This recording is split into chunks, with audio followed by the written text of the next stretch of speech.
Hi, good morning to you out there, a cherished viewer. You're welcome. You're live on Fire Service TV, and the program this morning, as always, every Tuesday morning, we bring you safety matters. We talk about your safety. As you have heard already on this program in times past, safety is in different shapes and forms. And so this morning, we are up and grateful to Almighty God for taking us through the weekend. And we are back in this studio right here on Safety Matters to bring you some very, very useful messages. Very, very, very important discussions on our safety. Today, we are bringing you safety on our roads.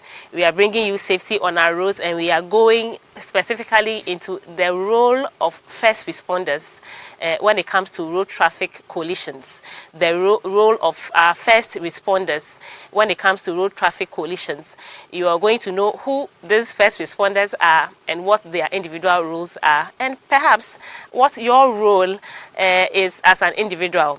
Whether a pedestrian or a passenger or whoever you might be, you hear on this program exactly how it is when it comes to you or your role. Today I'm in the studio with, I always say, very important guests. I don't bring you anything short of quality, and so that is what you're going to have this morning. Let's also not forget that we are still in October. For us in Fire Service, we like to call it Safetober. Yes, because we are all about safety. And October is a month designated for breast cancer awareness creation. This morning at the national headquarters, Fire Service or FISLA, Fire Service Women Association, is organizing some breast cancer awareness as well as breast cancer screening for all its personnel. We are not limiting it to women because every breast be breast. So we are doing this exercise in order to keep our personnel very healthy. So wherever you are, a personnel of the Ghana National Fire Service, you should find your way into the Achano Hall and have some useful messages, as well as have your breast checked. Have your breast checked. Over the weekend as well, we haven't heard too much good news. We have had this accident that has claimed the lives of some loved ones in this country, and it's not something that we would want to encourage at all. That is why we want you to stick and stay with us this morning as we discuss safety on our roads and the role of the first responders when these accidents happen. Do stick and stay. We'll go for this short commercial break. We'll be right back.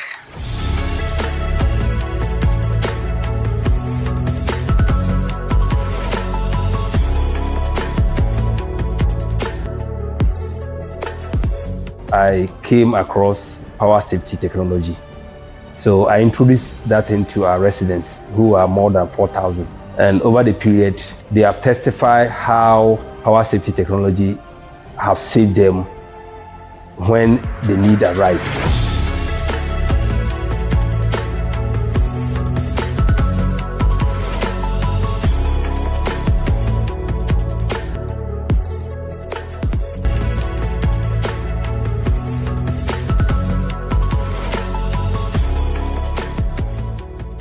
Power safety.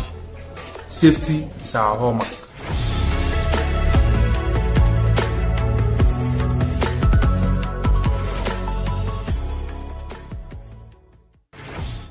Ago Ghana, Ago Omambapa. I am a proud and trained firefighter, trained to save lives and properties.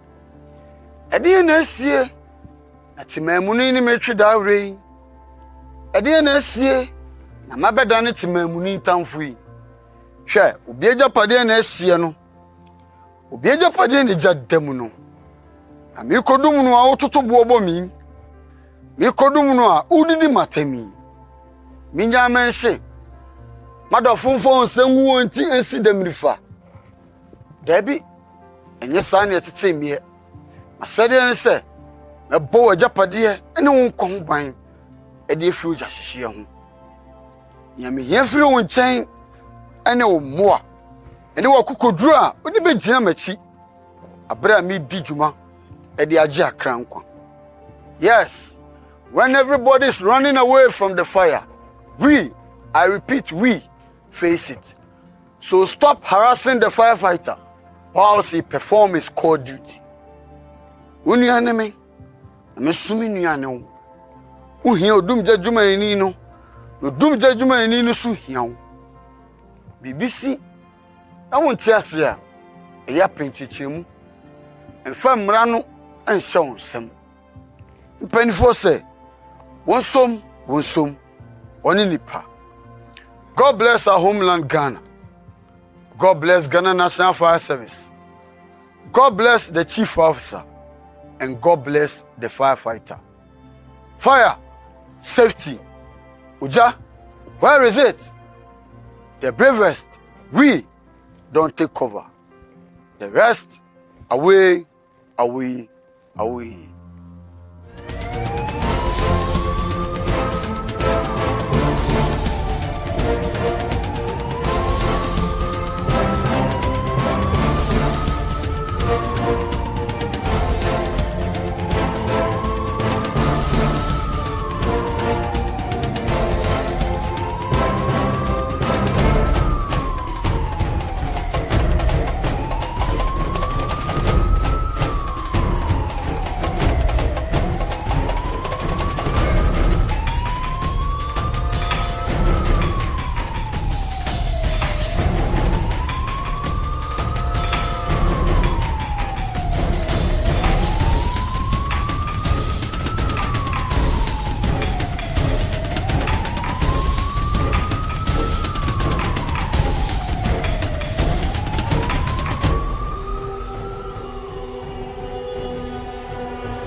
You're welcome back, our cherished viewers. It's still Safety Matters on Fire Service TV, and this is the place to be. You are warmly welcome. We also want to tell you that this program is beaming live on all our social media platforms. So please, if you are not very close to your TV right now, we still have plans for you. Log on to GNFS Official on all our social media platforms, be it Twitter, be it Facebook, and all other social media platforms, and you shall have the benefits of this program. As I said earlier, today we are discussing the role of first responders during road traffic collisions, and I am ADO1 Joan Ejay. I will be your host, and then I have from the beginning, I said very, very knowledgeable or important guests in the studios. Now, I will have the honor of introducing them to you. Now, to my immediate left, you can see one nice man like that, all geared up. Can you guess where he's from? He's from the Ghana Ambulance Service. He's in the person of Principal Advanced Emergency Medical Technologist, Daniel Asari. He is the Greater Accra Regional Director, National Ambulance Service. He doubles as a lecturer at the Paramedics Emergency Care Training School. Sir, you're welcome. Thank you. We post a crowd, and then you post the Yes, this is your first time on Safety Matters, and we want to welcome you warmly. This is home. After all, are we not brothers and sisters? Yeah. Yes, we are brothers and sisters. Thank you for the opportunity. Thank you very much, sir, for coming. Yeah. Yes. Next to our officer, we have another officer. So from officer to officer, we have Assistant Divisional Officer Grade 1, John Kweku Abremkwa. He is a senior instructor at Fire Academy and Training School, Jamestown. He is in charge of breathing apparatus. Now, this gentleman is also a member of the World Rescue Organization as an international assessor. Our viewers, this morning we are in a good place. We are in a good place. This is why you need at this moment to invite a friend, a colleague, to also join in this conversation, because we would be welcoming your views and your comments by way of this discussion. Yes, by way of this discussion, what you think, what has been happening on our roads, what do you think we can do to make it better? Our guests here are going to share their knowledge with you, but would be very, very happy to also hear from you, because you are a very big part of this discussion. Sir, ADO 1 Abremkwa, let me pose my first question to you. When we talk about road traffic collision, what exactly are we talking about? Thank you very much. First and foremost, let me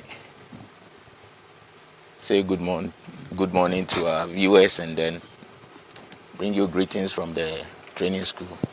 Greetings well accepted on behalf of my viewers. Yeah, to talk about road traffic collision, there is a need for us to at least briefly talk about how it came to its existence. Okay.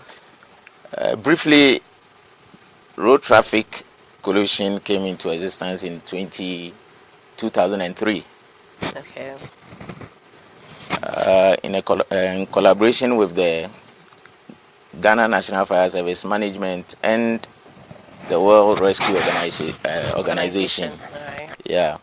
Spearheaded by the late DCFO W.J. Mensah. Okay. And a lot of personnel were trained when it comes to RTC. Okay, RTC, we mean road traffic collision. Yes. Which means saving lives of travelers or on the road when there's an accident. Is that also? When we talk of RTC, formally when this was introduced in Ghana, it was first known as the RTA. Okay. And was changed to RTE. Okay. And then now we have road traffic collision. So the A used to stand for what? Accident. Oh. Okay, road traffic accident. When you look at it carefully, it wasn't, sending the right message out there. Okay. So they came up with extrication. And when you talk of extrication, what do you do? What happens before you do extrication? So it was limited in scope.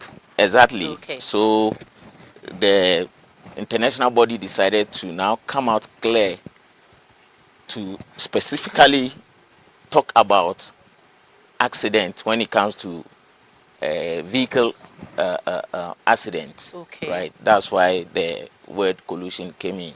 Okay. Yes. So because you mentioned some international body, so it means that we are not, when we say road traffic collision, we are not only talking about Ghana. No. It's a huge body that has a world status. Yes, all over the world. That's why every year we have this World Rescue Organizations coming up with these competitions, okay. International competitions where all the countries meet, right? Okay. In some of the countries, UK, US, Germany, Spain. I remember we attended one in Germany, Frankfurt specifically, wow. where we have all the international bodies meeting there to showcase or exhibit their talent, and also to learn train other and learn. skills from other countries as well. Okay. But Ghana, we have always had this collaboration with the WRO members, as Alan Partington, Rob, and Co. Yes, they are the people we've always have this collaboration with when it comes to Ghana National Fire Service. Yes. I see. Now, our discussion is, we are putting it into a particular perspective. So we are not only talking to you about the accident on the road, but we are talking to you about how the idea came into being, that there's even the need for us to ensure safety on our roads, and then who are supposed to do this. So we've just heard that it's a world body. It means that this accident is not only the concern of Ghana, but it is something that the world over has thought about, and then we are engaging in. Very well. Sir, do you have anything to add to what your colleague had just said? Okay. Thank you for the opportunity. I bring you greetings from the National Ambulance Service. Our CEO, Professor Ahmed Zakaria, and the entire Ambulance Service Board for Fire Service Management. We are so grateful to the Chief Fire Officer and the Public Relations Department for giving us this opportunity to also come and share our ideas when it comes to road traffic collisions. We are happy to have you, and we'll be happy to have you any day. Yeah, thank you. For us. Yeah. So from our side, the National Ambulance Service, we all know that our mandate as enshrined in the Ambulance Service Act, Act 1041, Ambulance Service Act 2020, we are basically responsible for the pre-hospital emergency care. Okay. Emergencies that happen in the outside the domain of the hospital. There's a part of your submission that I heard, but I'm not sure my viewers heard. You said the pre-hospital. Yes. So we are responsible per the Act. Okay. We are responsible for pre-hospital emergencies that emergencies outside the domain of the hospital. So emergencies that are not inside the hospital, they are outside. So we call it pre-hospital emergencies. Very well. So we are a National Ambulance Service. We are responsible for those kind of emergencies. And when it comes to the road traffic collisions or crashes, it means we are also responsible for those ones. When you look at our data, we respond to a lot of road traffic incidents. I was coming to ask you that how prevalent is this occurrence on our roads? How prevalent is it? If you have any figures, fine. But if you don't have any figures, you can just describe how prevalent it is on our roads, so that our viewers can have the benefit of how serious this thing is. I don't really have the figures with me currently, but maybe in our subsequent forum I'll be able to provide data from our pre-hospital information management, because we have a system that we keep track of all road traffic incidents that come. So the PIMS, all information on road traffic incidents are captured in those PIMS. So in our subsequent, I'll be able to provide those data. But I can say that in National Ambulance, we respond to a lot of road traffic crashes. We receive a lot of calls at our dispatch centers. It can be every week. We have a call that we are supposed to respond to road traffic at incidents. Least every week, at least once a week. Yes, and sometimes due to the gravity of the incident, you understand, and we lost a lot of lives when those incidents also happens. Yeah, so it's good that we have been given this platform to share our voice, how we can prevent those accidents, and also how we can be able to manage those casualties before we send them to the hospital for further management. I'll be coming to so your our emphasis from our side is on the injuries that occur when there's a road traffic collisions. Very well. Like I said, I'll be coming to the details of your role. But I want to find out, is there when you take Ghana as a whole, which part of Ghana do we have the most occurrences of these accidents? And would you be able to explain why? Do you have any idea why? I can say in certain regions like Central region, on the Ashanti region and Eastern region, on our highways, those major highways. The major highways. And even in Greater Accra on the Tema motorway. Those areas are accident prone. And also when you look at on the Adan stretch, those at the Flower Road, those ones and are also some of the hotspots that we normally take those incidents from. And on the Afenya enclave, that's those highways. So most of the time the accidents normally happens on the highways. So those are the hotspots. So Central Region, Ashanti Eastern Region, and some highways in the Greater Accra region are those areas that we normally take those emergencies from. It's really a sad occurrence. Say, I'll go to Edio Abron classroom. Edio, would you know why these occurrences? Why do we keep having regular accidents on these roads? Would you know? Well, most of these accidents at times is caused by overspeeding. At times stress. Driver. When you say it, I'll put it under so overspeeding driver. Yes. Stress driver. Yes. All right. Some of them drink. Drunk driving driver.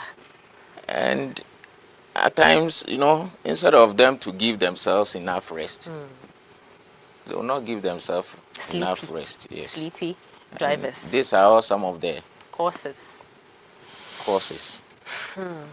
Well, so viewers, we are talking about the role of first responders when it comes to road traffic coalition. Now, when we talk about road traffic coalition, we are talking about the exercise of keeping our roads safe in terms of when there's an accident, who is responsible to make sure that the victims are safe or are brought to safety.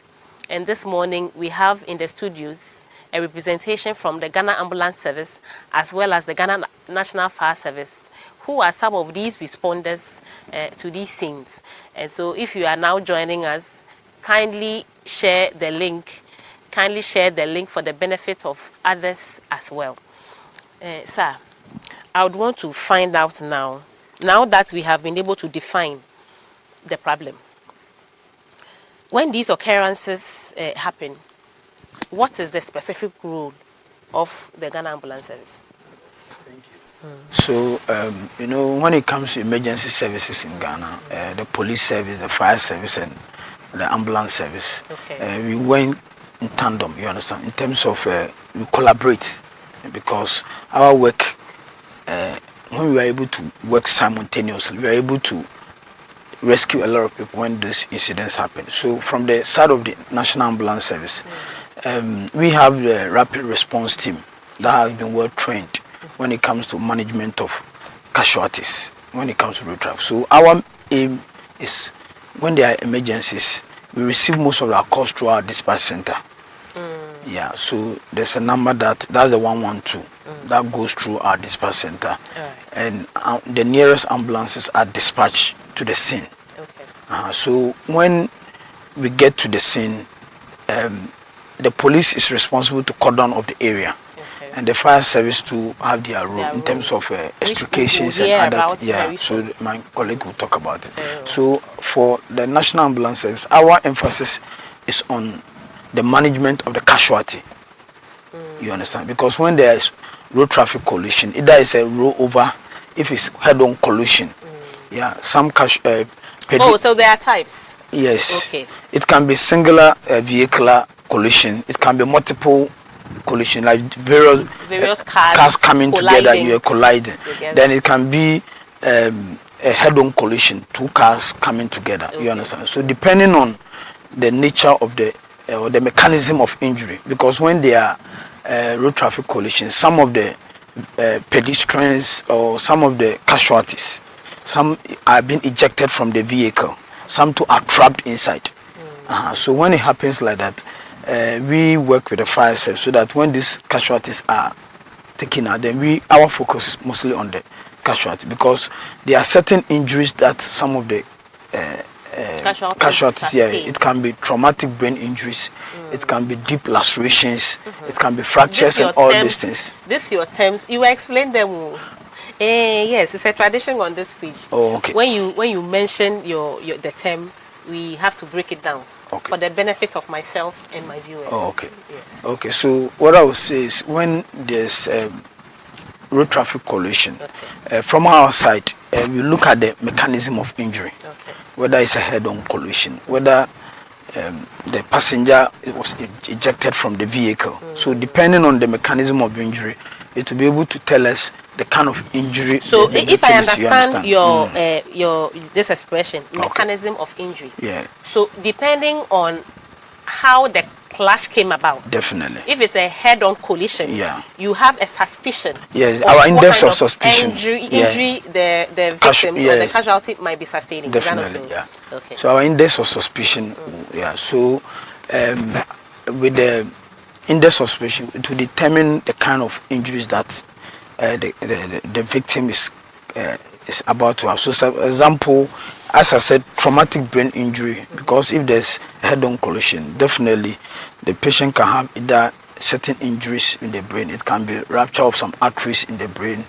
Also, there can be a spinal cord injury to the patient, which even affect the breathing level of the patient. There can be fractures all over, broken bones and all those things. There can be deep lacerations, that's deep cuts. So all these are worries when it comes to our side. So most of the time, our role in terms of triaging of patients, we need we need to sort out to know the various degrees of injuries, so that we prioritize our patients, so that we know those that we can take care of them at the scene, and those that who have severe degrees that we need to send them to the hospital for further management. So you don't just say that all casualties are casualties. No. You need to prioritize whose injury is more serious. Yes. Who is likely to have further complications if not attended to immediately. Yeah. So our rules, as I said, is about rapid response. It's also about communicating and getting the required ambulances to the venue. Then also triaging, treatment and transport. Okay. You understand? So we also do a whole lot from assessment, assessing the patient, assessing them, so that we'll be able to take care of those that we think they have minor injuries. We do them there, and those that have severe injuries, we transport them to the hospital for further management. And even the hospital, we have to know the caliber of hospital we are transporting this patient. Really, depending on what? The degree. For example, if they are head injuries, severe ones, we need to go to tertiary hospitals like Korle Bu Teaching Hospital. You understand, where we have all the neurosurgeons to take care of them, and also orthopedic surgeons will take care of all those patients, because we can't send those casualties to a lower facility. You understand? They have to go to, some of them have to even get to the theater for surgery to be performed. You understand? So depending on the injury, then we decide the kind of hospitals we can send them to. So either 37 military hospital, or Korle Bu Teaching Hospital, or sometimes Ridge Hospital too. We can send some casualties over That's there. a lot you do out there. Yeah. That's a lot you do out there. Yeah. And it's not as easy as you are saying it, is it? Yeah, you need a well-coordinated effort. Wow. From both the fire service and the ambulance service. Exactly. And from what I gather, it means that you should be able to diagnose. You should be able to decide very quickly at the scene what to do and what not to do. Is that also? Definitely. It is really serious. Yeah. So it's we are there to save lives as possible, and time is also of essence. You understand? We have what we call the platinum 10 minutes, where we are able to take care of the patient, and also within 10 minutes we'll be able to perform certain interventions.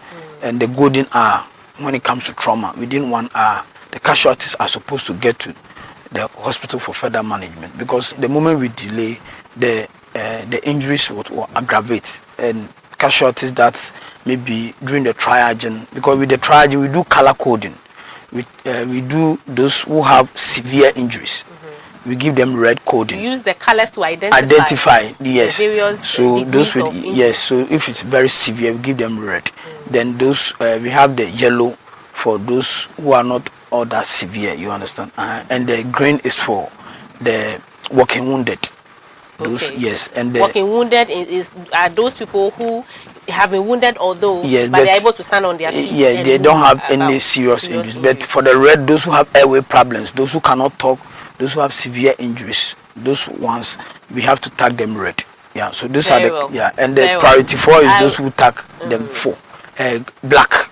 I'll come back to you. Okay. I'm very much interested. I'll come back to you and ask you what specific treatments you give, so that when we see you do that, we can understand you. Sir, you've been quiet for some time. I know why I kept you quiet. Because you're about to fire. Sir, what is the role of the Ghana National Fire Service in Road Traffic Coalition in terms of saving lives? Yeah, when it comes to road traffic coalition, in relation to fire service, we are the first respondents to be called when it comes to accident. All right. And then followed by the ambulance service. Okay, so among the early responders, yes, fire service is supposed when to be it comes to road traffic coalition, fire service is the first emergency service to call. Okay. Then we followed by ambulance service, police service. Okay. Then NADMO as well, depending the situation. Some of the situation you don't need to call NADMO. But where you have a large situation where it involves multiples of casualties, yes, you need the assistance of the NADMO. Okay.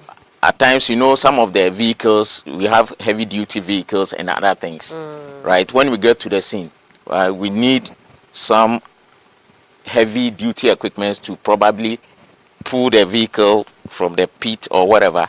Yes, we fall on NADMO. Who are the custodians of these equipment that you might need? Yes. So that's the nature of assistance, NADMO offers. Exactly. Okay. So depending on the situation, that's where you call in the. But when it comes to road traffic collision, is fire service, ambulance service, police service. All right. So please let me. You continue along your rules for me, but I want to find out. Then who is responsible for, if you are, is it when you are when you arrive at the scene that you begin to call the rest of these emergency services, or you call them at the same time? Who is responsible for that? You know, the moment you hear road accident or road traffic collision, you know lives are involved. Okay. So you don't wait that you get to the scene before you call ambulance service. Okay. The moment you receive the call, you call the ambulance service as well as the police service, because you have people who try and then go in there. They have their own agenda. Some will go in probably to assist. Some will go in probably to steal. Really? Yes. When lives are at stake, people are stealing. Exactly. And you know, when certain things happen, right? When you scream, you shout, it also creates fear and panic. In the casualties. Yes. So you need the presence of the police to control these people, so that at least the shouting and those kind of things they are doing will not create any further panic among the casualties. You see, so that is some of the things we do. Okay. So when we get to the scene, yes, as I said, we are trained with the specialist equipment to deal with such situations, right?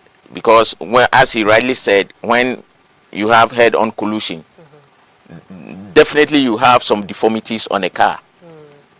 People are trapped in there. How do you bring them out? You need this specialized equipment to cut the vehicle to enable you bring the casualty out. You are going to tell us about this equipment. We are interested. Oh, it's true. So, And my viewers, we are interested. So, hello, if you are now joining us, you are live on Fire Service TV. This is Safety Matters, and we are discussing the role of first responders to these road traffic collision. In short, we are talking about accidents on the roads. We are talking about accidents on the roads, and who are the people who are supposed to respond. And when they respond, what do they do for you? Yes, we want you to join this conversation by telling us about your experience, what you have seen before, what you haven't seen before, what you want to know. We are interested. Just let us have it, and we have what it takes here to answer your questions and all your concerns for you, sir. So let me come back to you, Ediwa Bronkwa. So you get to an accident scene. What is the first thing you do? Take us through the process as a fire officer or the team from the Ghana National Fire Service. What do you do? When the team is called upon, upon approaching the scene, you must slow down. You must take certain things into consideration, because some of the occupants may be ejected out, right? You must have a lookout for all this. So you must slow down so that you don't run them over. And also to enable your men to have a safe area of getting into the scene by way of fending off. So you don't drive into the accident? No. Okay. You must take certain things into consideration, because probably there might be a dead bridge. You must consider the weather condition, or other things as well. Hey. Decisions being made in split seconds. Yes. Right. And when we get to the scene, the first thing you need to do is to control every hazard that you see. Okay. Any hazard that will pose danger to the casualty, to your men, and the rest of the agencies that will be present, you must take care of them. Okay, so what are some of these hazards that you normally see? This can be spillage or something. Spillage or breaking of these windscreens, right? Yeah. SRS, airbag deployed, battery terminals can be on. Okay. All these things the Ghana National Fire Service is responsible for that, making sure that they take control of all hazards at the scene for the safety of the casualties as well as early responders. Exactly. Okay. We, as I rightly said, we also have the specialized equipment to deal with the situation, which we are interested in. Yes, I'll talk about it when the time due. We also treat casualties. We are also trained in trauma care on how to handle a casualty, because every accident we suspect a spine injury. Okay. We suspect a spine injury, and we all know if casualties are not well handled, it will tend to be something else. So fire personnel are also trained to know how to handle casualties when it comes to this incident, how to administer CPR. Okay. Or they are being taught first aid and all those things. The handling of the casualty is very important. Very, very important. If you don't handle him or her well, you may end up aggravating his or her situation, causing further injury to the casualty. Okay. Right? You must know how to splint and other things, right? And then we when you do all these things, you extricate the casualty from the vehicle. That is where you have the ambulance service present. Then you hand over the casualty to the ambulance service to continue the treatment on the casualty. You must brief the ambulance service your findings so that they will also continue from there. They will do further check on the casualty and then continue from there. It makes it easier to save the person's life. Okay. Yeah. So in effect, you're saying that the removal of this accident victims is done by the Ghana National Fire Service. Exactly. Oh, okay. Okay. And that's where your specialized equipments come in. Exactly. Because we are trained for that. Right? When you get to the scene, the in charge of the first respondent takes control over the situation.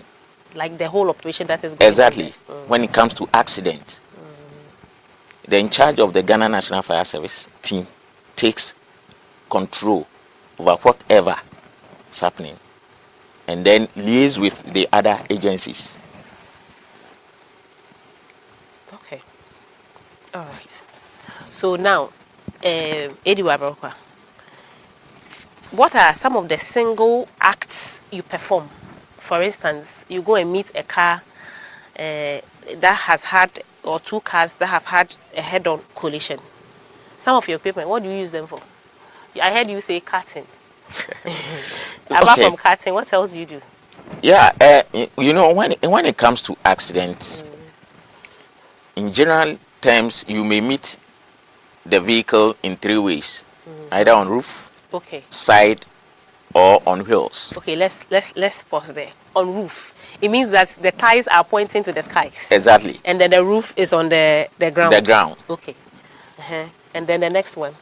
Then we have On the the side. side, Okay. where either the driver's side, the tires are Okay. facing the other way around, like Okay. you lying on your bed, Okay. Sideways. sideways. All right. Yes, and then we have the on wheels.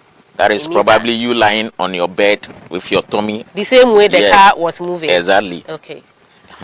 That it depends on how you meet the The accident. accident.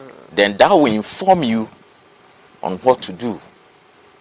Right. But as I said, in every accident you suspend a spine injury.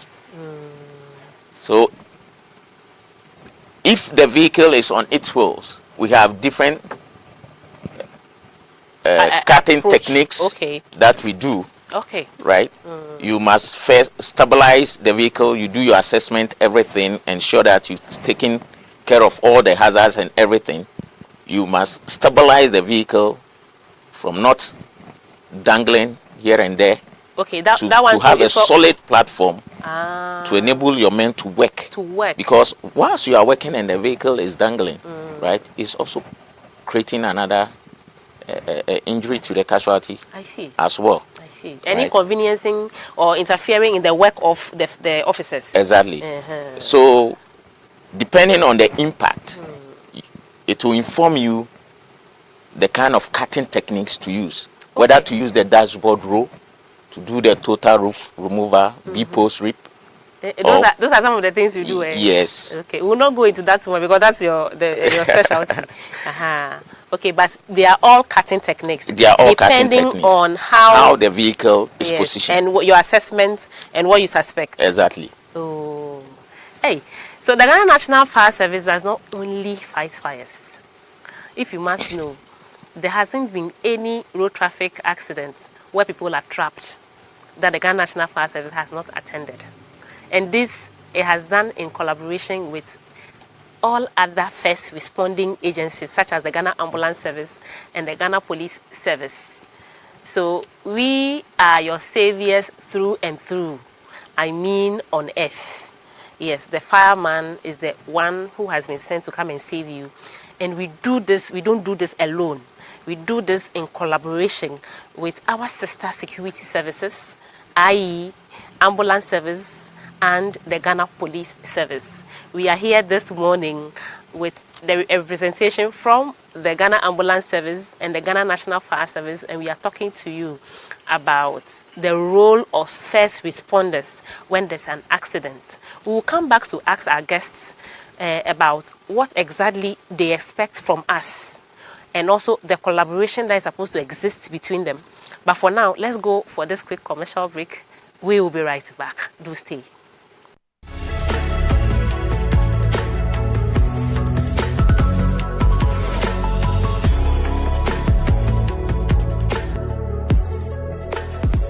I came across power safety technology. So I introduced that into our residents, who are more than 4,000.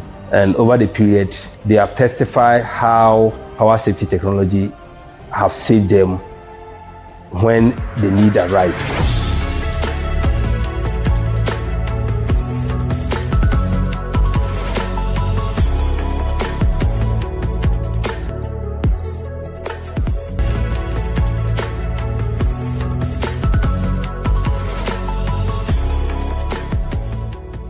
Power safety. Safety is our hallmark.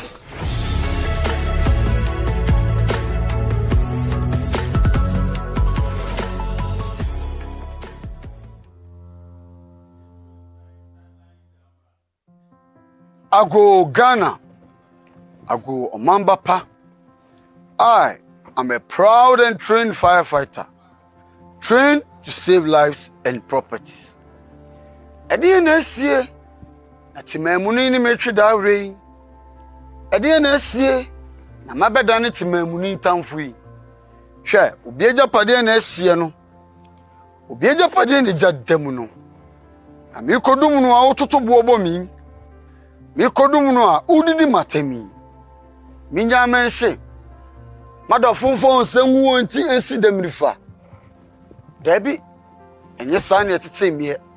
Masede ne se, me bo ajapade ene won kon gwan. Ede efiru jahihie ho. Ya me yefiri won chen ene wo moa. Ene wo kokoduru a odi be gina machi. Abra mi di djuma ede age akra nkwa. Yes, when everybody is running away from the fire, we, I repeat, we face it. So stop harassing the firefighter whilst he performs his core duty. Unyaneme, I'm assuming you know. Uhio dum jajuma enino, no dum jajuma enino su hiao. BBC, I won't tell you, a yapping chichimu, and famrano and so some. Penny say, one some, one in Nipa. God bless our homeland Ghana. God bless Ghana National Fire Service. God bless the chief officer. And God bless the firefighter. Fire, safety. Uja, where is it? The bravest, we don't take cover. The rest, away, away, away.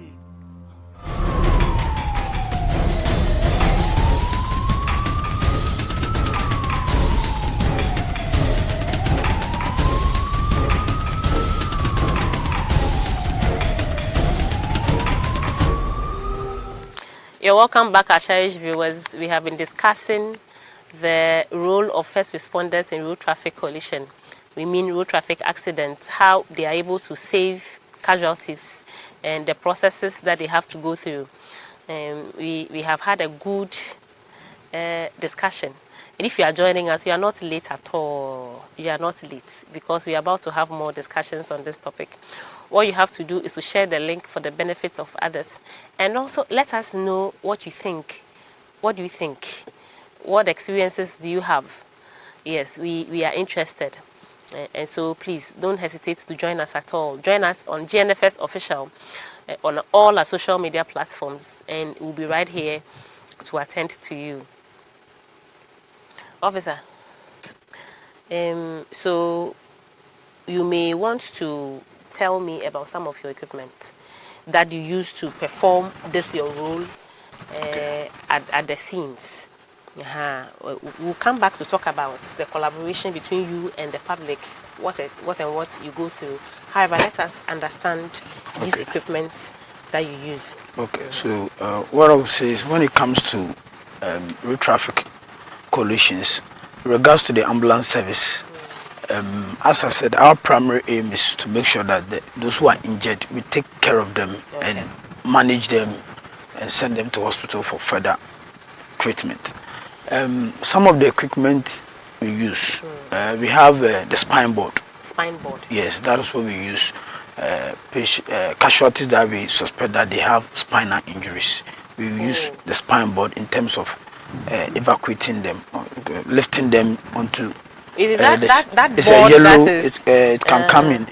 It's very hard. It's very hard, so Yes, that their back can relax. Yeah. On it. Yes. The aim is to make sure them. that we stabilize the patient or the casualty on it. Focusing on the spine. You understand? Yeah. So we have the spine board. It protects the spine. Then we have the cervical collar. Okay. Yeah. So the cervical collar, after manual stabilization of the casualty, then we fix the cervical collar to make sure that the spine is in shape. Okay. Yeah. So we also have the head blocks. So that one also makes sure that it keeps the head in shape, so that the patient will not be moving the yeah. Then apart from that, we have the scoop stretcher. Yeah. We have the scoop stretcher. That one's also used for some of the immobilization device that we use. Scoop stretcher. Yeah, we have the scoop stretcher, we have the spine board, we have the cervical collar. Then apart from that, we have the splint. We have the vacuum splint. Okay. Yeah, the vacuum splint. When casualties that have a lot of fractures, we use the vacuum splint on them, and we also have the rigid splint. So various degrees of splint in terms of splinting the patient. You understand? It's very important. Then apart from that, other equipment like the automated external defibrillator, because in terms of automated external defibrillator, that's the AED. We'll take the AED. We leave the rest, the long ones for you. In cases of road traffic crashes, somebody's heart can easily stop. Somebody's heart? Yes, because of the impact. It can be a head-on collision, and your heart can just cease, and the casualty will be in cardiac arrest. So when it happens like that, because when you look at the causes of cardiac arrest, hypertension, road traffic crashes are also part of so the heart stopping, is it the impact? Yes, due to the impact. Or the panic? No, due to the impact. Due to the impact. So when it happens like that, we have the machine, the AED, that we can use to give artificial shock to the patient. To revive to bring the heart back. You understand? The heart beats. Yes. So when you are in cardiac arrest, it means you don't have a pulse. You are not breathing. So you are clinically dead. But certain maneuvers can be done either by doing the chest compression. So we normally start with the chest compression. So after the chest compression, then we bring in the AED to give shock to the patient. So road traffic crashes can lead to cardiac arrest. So we have the AED that we can use to. Then apart from that, when there's road traffic collision, sometimes due to fuel leakage, some casualties can inhale those substances. So it can lead to a whole lot of respiratory illness problems. You understand? So even somebody who is an asthmatic, it can trigger the asthma. Okay. Yeah, when there's road traffic. So we have the nebulizer that we can use to nebulize the casualty and also administer oxygen to the casualty. So the ambulance is fitted with life-saving equipment. I wanted to ask, so all these things that you are mentioning, they are in the small ambulance? Yeah, the ambulance have all those equipment. So when you move with them? We have mobile ones that we can use. We also have the ventilator. Okay. Yeah, that one have a portable oxygen fixing, so that if you want to do quick transport into the ambulance, we use that one. We can move it. So whilst we are with the casualty, we can give oxygen to the casualty. Then we move him quickly into the ambulance, and we fix him with the oxygen that is fitted in the ambulance. So the ventilator is also there. You know, when I sitting here hearing you talk about all of these things, I'm tempted to say that we'll be inviting you back. You come and teach us first aid. We are ready. Yes, my viewers, you come and my boss as well. He also have first aid knowledge. All of you. Yeah. Are you assuring my viewers that you? Yeah, we will come here to do those kind. Right. So the last one is about the monitor. Once we put the casualties into the ambulance, we need to monitor them in terms of their vital signs. Okay. We need to check their blood pressure. We need to check the oxygen saturation.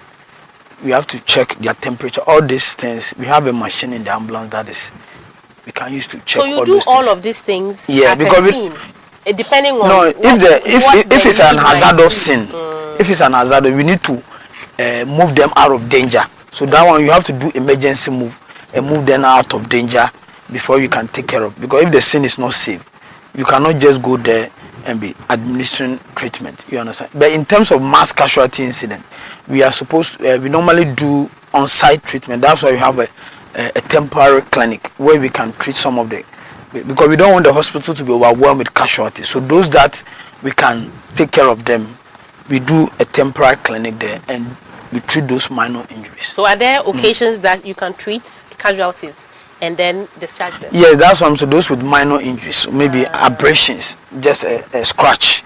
Those ones, those who don't have severe injuries. You can treat them and ask them, you are okay. Yes, we can. We have that mandate. Yeah, we can do that. But those ones that are severe, those with respiratory problems, airway issues, head injuries, and those ones. And even when it comes to bleeding control, we have certain equipment like the tourniquet, where we used to control bleed, because the tourniquet has been proven to be a tourniquet. We call it tourniquet. Okay. Tourniquet.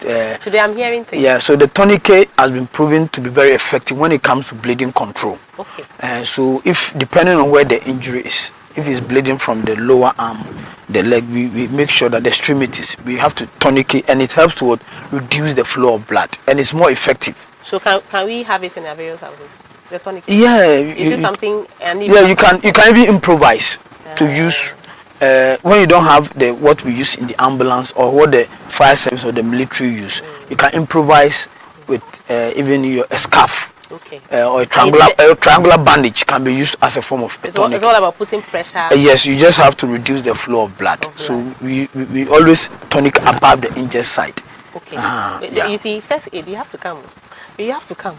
Not today, but I'm sure would have another. So what I just want to say is the ambulance have life-saving equipment, oxygen, and all those things inside, and even the stretcher on it where the patient will also lie, and some of the patients too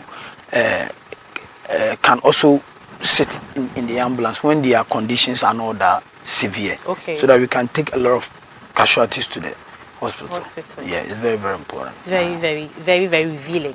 Very revealing. Sir, let's come to you. Now, you are the one who does the extrication and all of that. So I know that you have a lot of equipment. Tell us about some of them and how you use them. Okay, so when it comes to extrication, our equipment can be grouped in 4.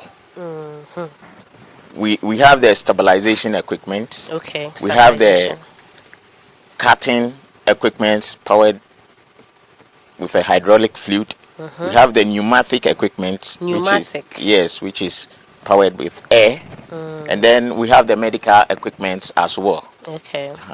So these are the equipments we use. The stabilization equipments are used to stabilize the vehicle, to prevent it. Just as you said from the beginning. Yes, to prevent it from any unwanted movement. And then we have this specialized equipment that I'm talking about. We have the spreader, we have the combi tool, we have dedicated cutter, we have the spreader. There are a lot. Okay. Then we even have the ones we use for glass management in case you get to the scene. All the glasses are wind up, you can't get access. There is an equipment we use to break in. Okay. Right? Hey, you break in from the glass. Yes. The side of the glass. The side of the glass. Yes. Or you do total removal. You can remove the windscreen from the back or break the side. We have a specialized equipment for that using the glass hammer. Do you remember the name? Yes, you can use the glass hammer. Okay. Or you can use any pointed or hooligan tool. Even if you have the hooligan tool, you can use hooligan that. Tool. Yes. Wow. Your equipment and their names. We have them in the appliance. When you look into the PS or the reservoir, we have. So I was coming to that. So all these equipment are in the fire tender. Exactly. We have so them. that's what we say at Ghana National Fire Service, that our fire tenders do not only carry water. Yes, because of the various functions that we perform, our fire appliances do not only carry water. All these equipment that we have spoken about, they are all in the fire appliance, and they have specific roles that they perform.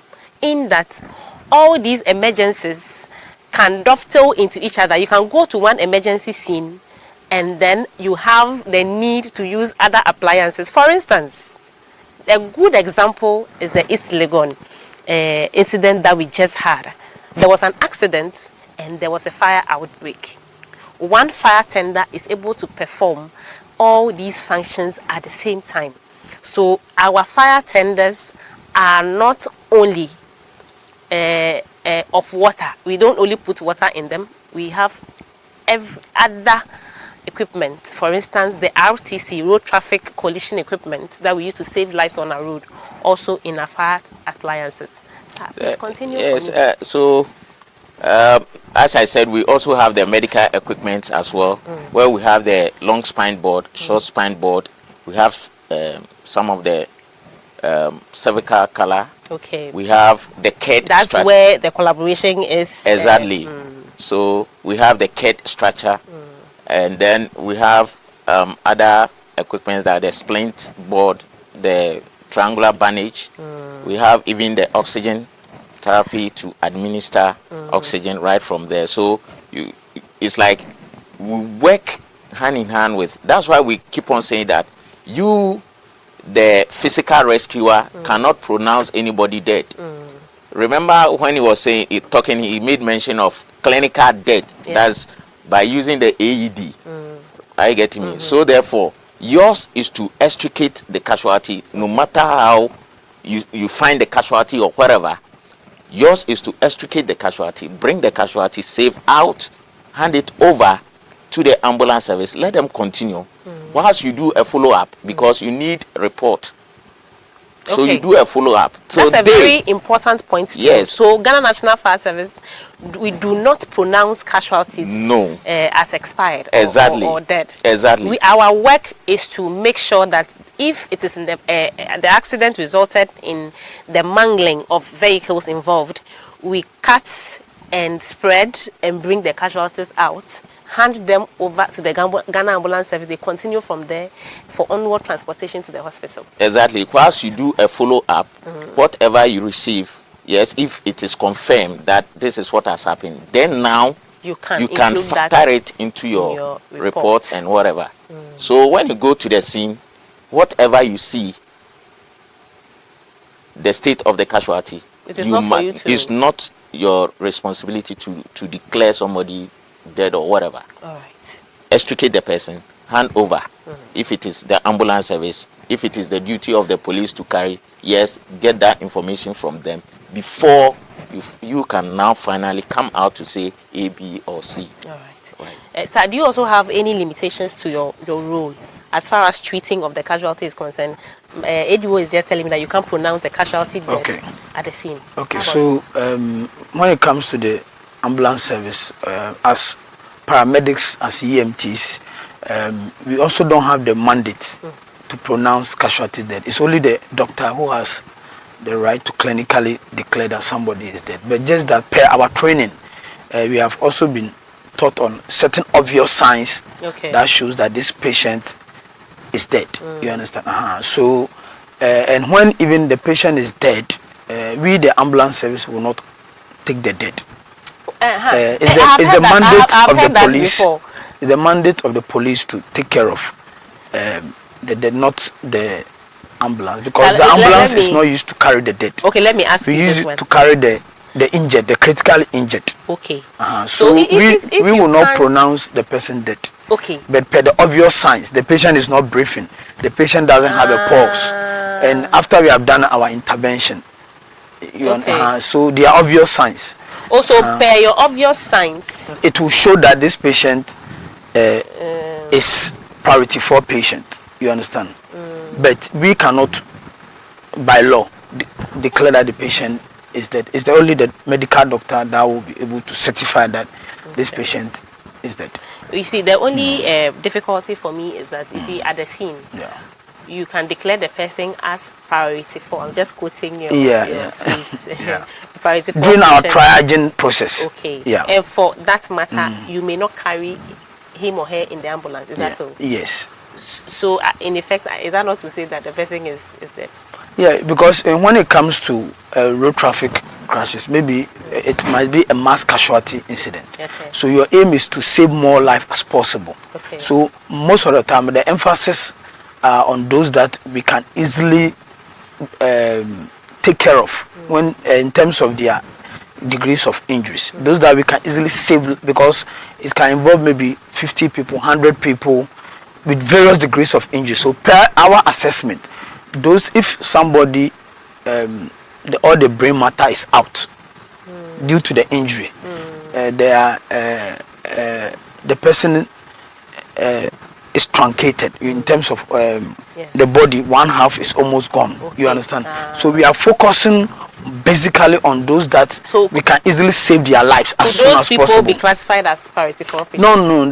Those ones, we look at that obvious signs that if all your brain matter is out, your chances of survival is very slim. You understand? As compared to someone who have an airway problem, that we need to open the person airway by putting with our triple maneuvers, or putting an oropharyngeal airway on the you understand? Those ones, or somebody who is having who is bleeding, we can control the bleeding. So we look at so based on the triagen and the assessment that we conduct, that would determine those that we can easily take care of. But those that have little chance of surviving, per the triagen, we might not concentrate much on those casualties. I hope you understand. But it's not our mandate to declare the person dead. But per our obvious signs, we will see that these casualties have the highest chance of us surviving.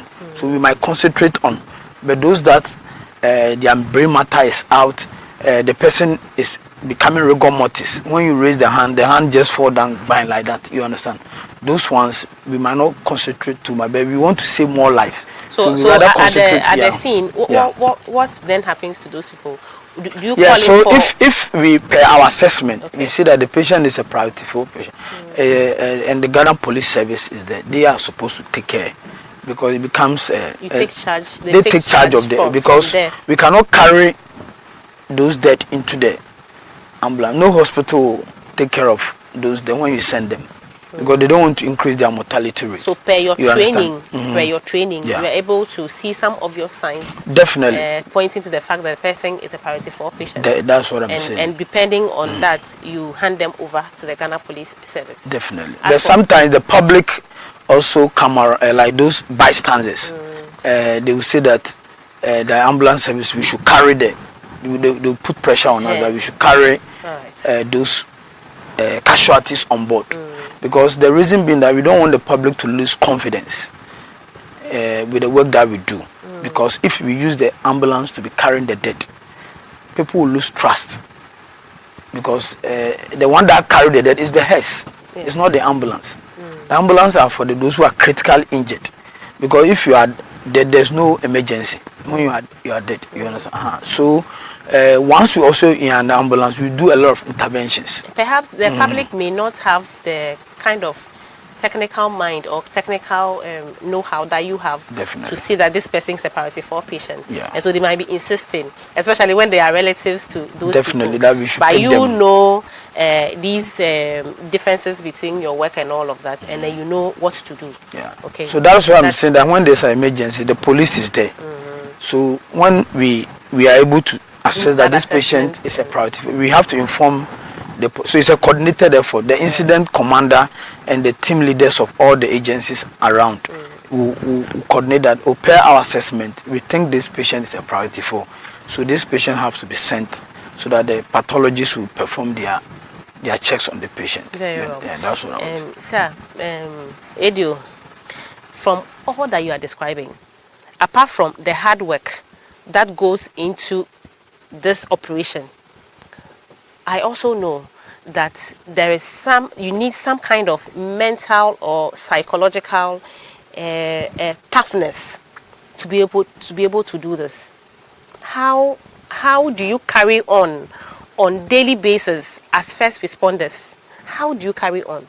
How do you go and see all these and come back home? What is the impact of these accidents or your involvement in saving lives in these accidents on you?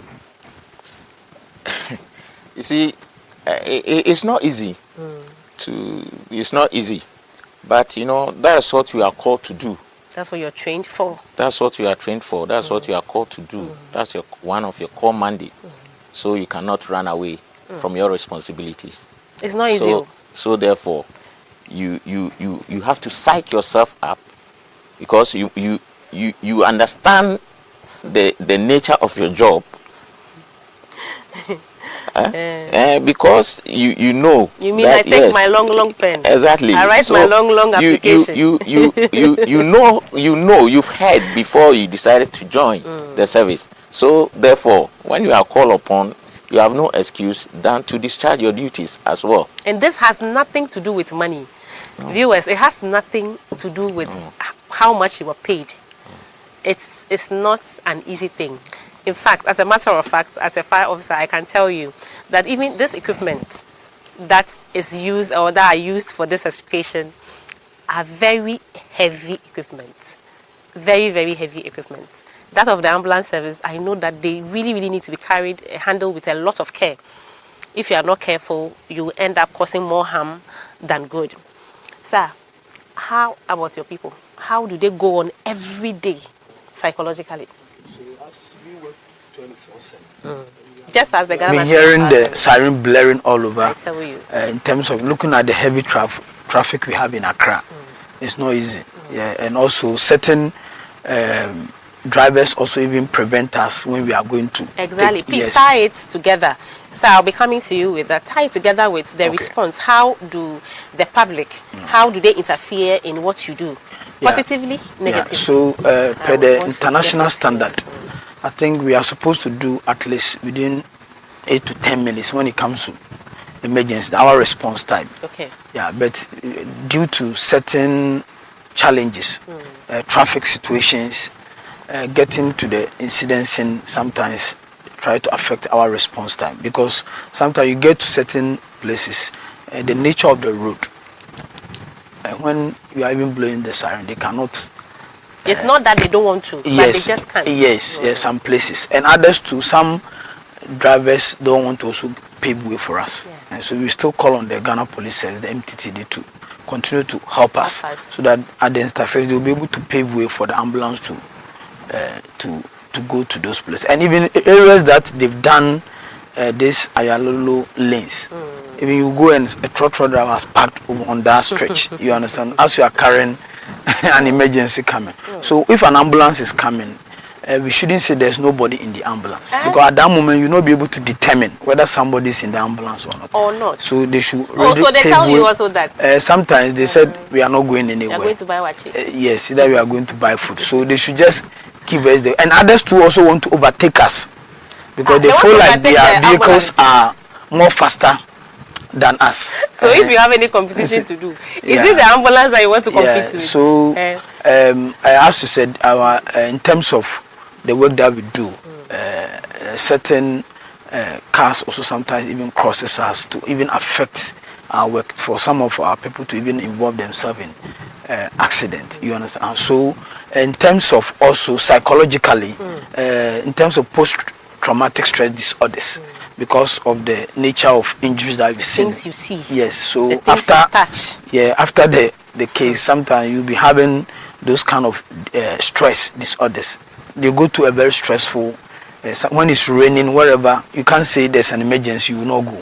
You need to proceed. Whether the rain is very heavy, but still we need to proceed, because life is what at stake. So the general public, when they come around, some of the bystanders also pose a lot of problems to us. Some even come to be taking mobile phones and other things. They come to steal.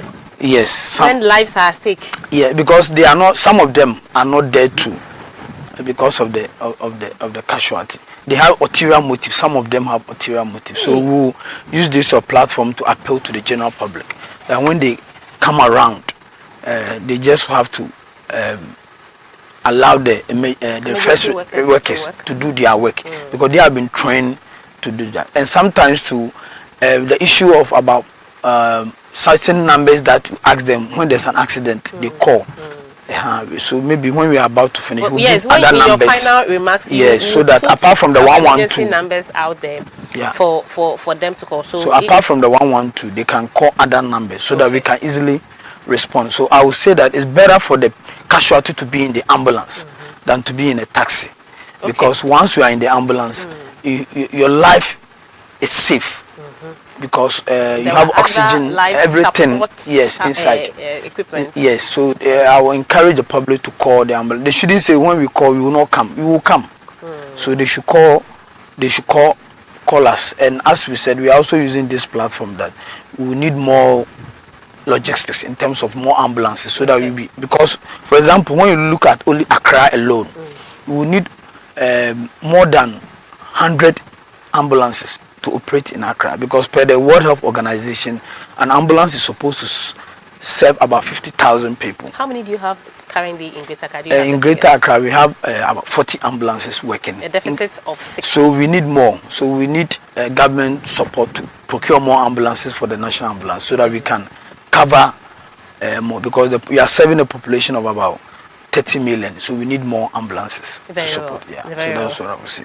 Edu Abramkwa. Hey, myself with the Sir, so we know that sometimes when these accidents happen, well-meaning people also come out to assist in removing the casualties. Yes, we have heard the bad part of it. Some people come in to steal, but I also know that some people come in with good intentions. Is that the case? Yeah, it's true. Okay. You know, some of them are so sympathetic that when they see such things, they also want to do something to save life, right? But because they are not trained for that, at times when you try to talk to them, they also fall in a way. So you know, we are all human. Yeah, so you should find a way of engaging the person in another thing, so that you have the chance to work is very important. Exactly, because we are talking about life here, and if such a person is not handled well, anything can happen. So these are some of the challenges. I even heard that sometimes before the fire service or emergency workers arrive, they are already dragging the people out of the car, and they end up causing more injury than the impact had caused. Yeah, exactly, because some of them are doing these things out of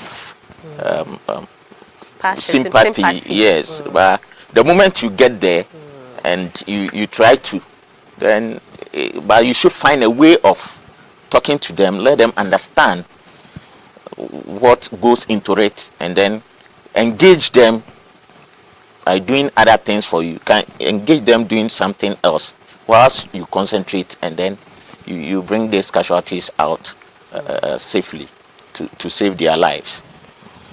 All right.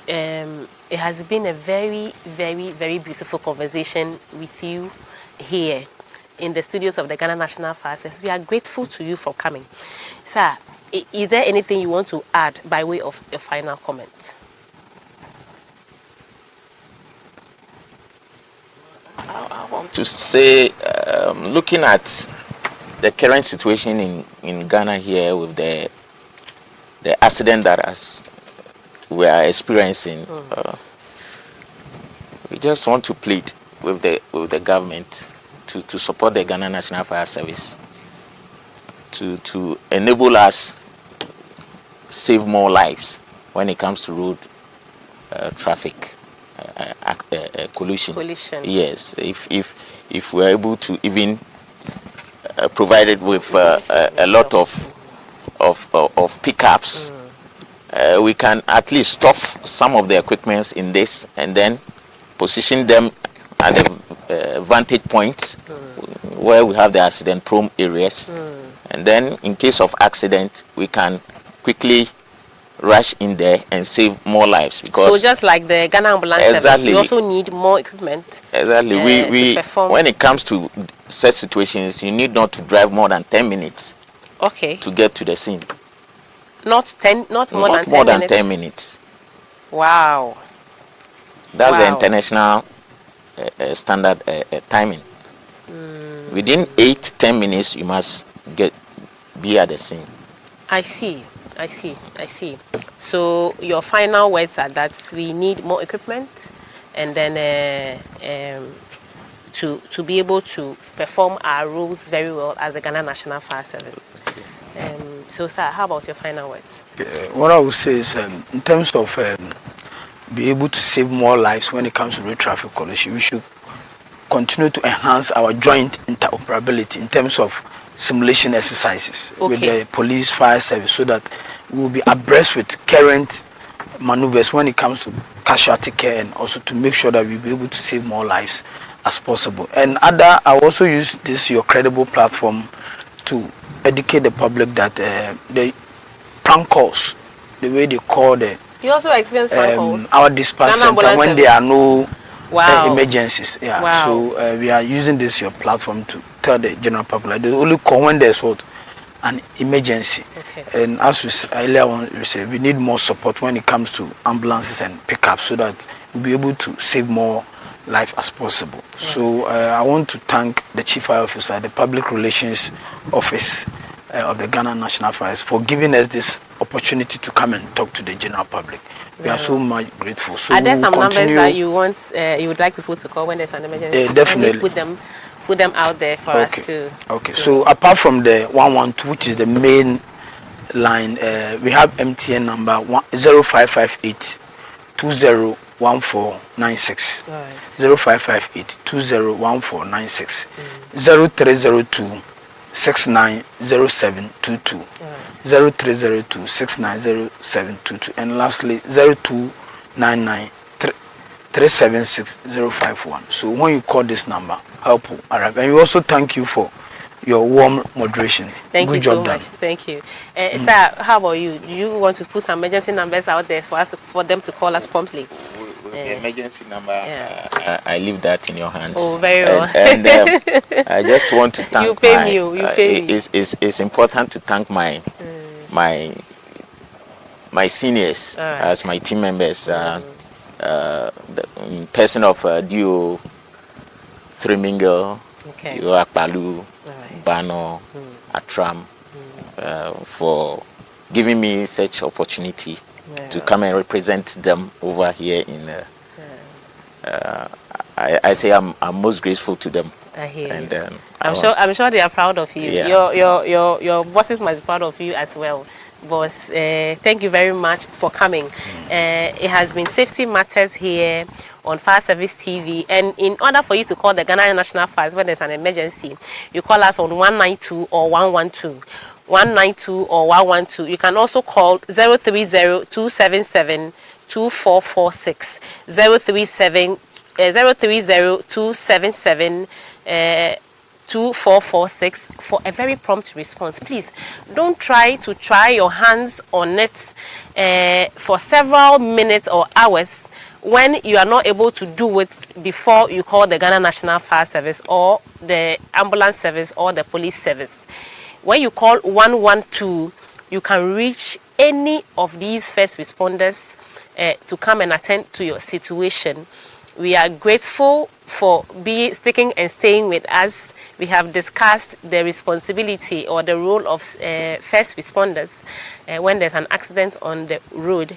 We thank you for the roles you have been playing in these situations, but we say that once you see the trained people on site, kindly hand over and assist them with any other thing that they would like you to assist them with. We are able to do it better, of course, with your support at the background. We are grateful to you. We are grateful to Principal Advanced Emergency Medical Technologist Daniel Asari, Greater Accra Regional Director at Ghana Ambulance Service, as well as lecturer, Paramedics Emergency Care Training School. Thank you very much for coming. We are grateful to you. We are also grateful to Assistant Divisional Officer Grade 1, John Kweku Abramkwa, Senior Instructor at Fire Academy and Training School, Jamestown, in charge of breathing apparatus, as well as member of the World Rescue Organization as an international assessor. Thank you very much for coming. My own was Joe too. We are grateful, and it's been Safety Matters. We'll see you next week.